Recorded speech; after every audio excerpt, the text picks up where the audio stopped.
Coming up on Texas Parks and Wildlife. See somebody. Hey, we got eels. We've spent a lot of years studying these guys, but there's still a lot that we don't know. We go hunting together. You got it? The outdoors is a big part of our life. That is pretty. I think people are surprised at the quality, the flavor. These are premium oysters grown here in Texas.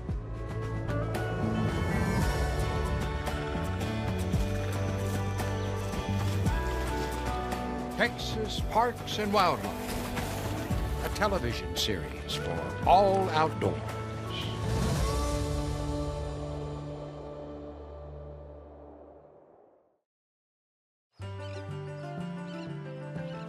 On the Texas coast, in this bayou, where fresh water meets the salty sea, scientists have set a trap. All right, let's check her out.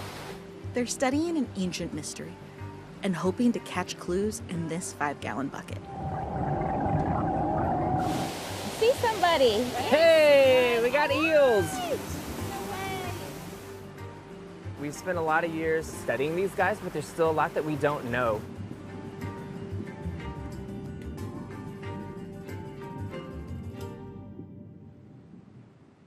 We are on Lynn Bayou in Port Lavaca, and we have an eel ramp deployed to sample for juvenile American eels. We got 2 yellow eels and we have 4 either glass eels or elvers. We've been trying to better understand when these juveniles move into our water here in Texas.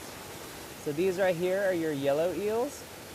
These are the stage that they spend most of their life in.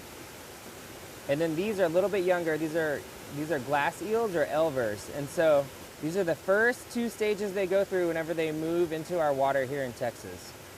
Yeah, this species is incredible. They obviously have a really cool life history. I mean, these little guys have swam thousands of miles to be here. Eel life is thought to begin near the Bermuda Triangle in the Sargasso Sea.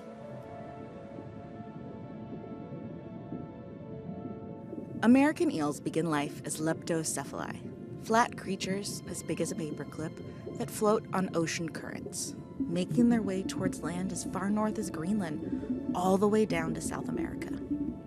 As they enter our bays and estuaries, they transform into glass eels, worm-like creatures that are almost fully transparent. They then begin to darken and become elvers. Glass eels and elvers either stay in our bays and estuaries or they move upriver, where they transform again, becoming yellow eels. Yellow eels can live for many years in our inland waters.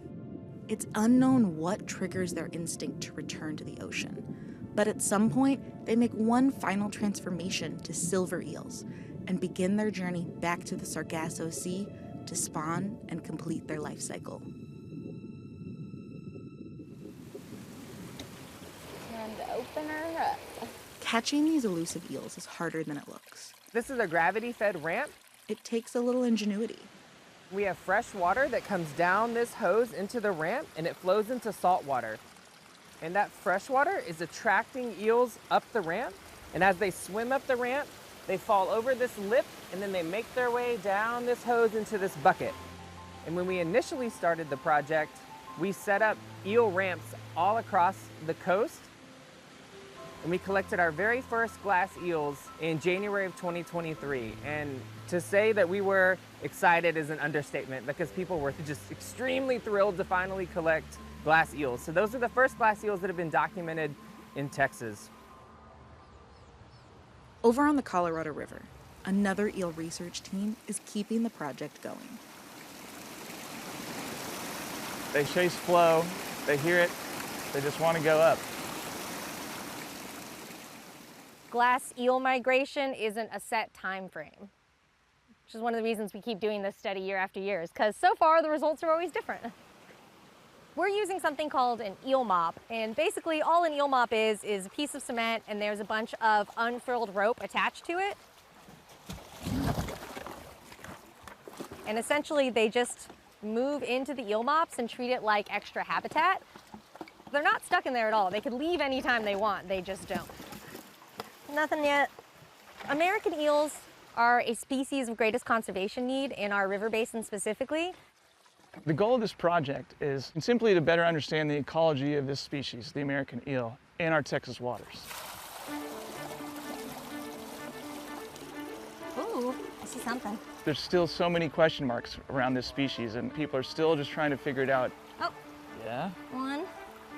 No one's figured out when they come into our Gulf Coast streams and how long that migration window is each year. And what does it look like each year? Is it the same?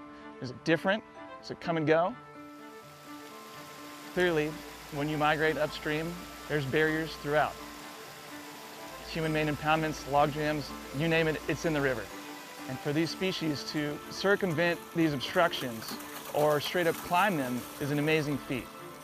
There's records of this species being able to climb nearly vertical surfaces when wetted. When they're in this little glacial stage too. How is that possible? The better we understand the migratory timing of this species into our inland waters, the more informed management decisions we're going to be able to make, all to help facilitate easier migration for this species to complete its life cycle.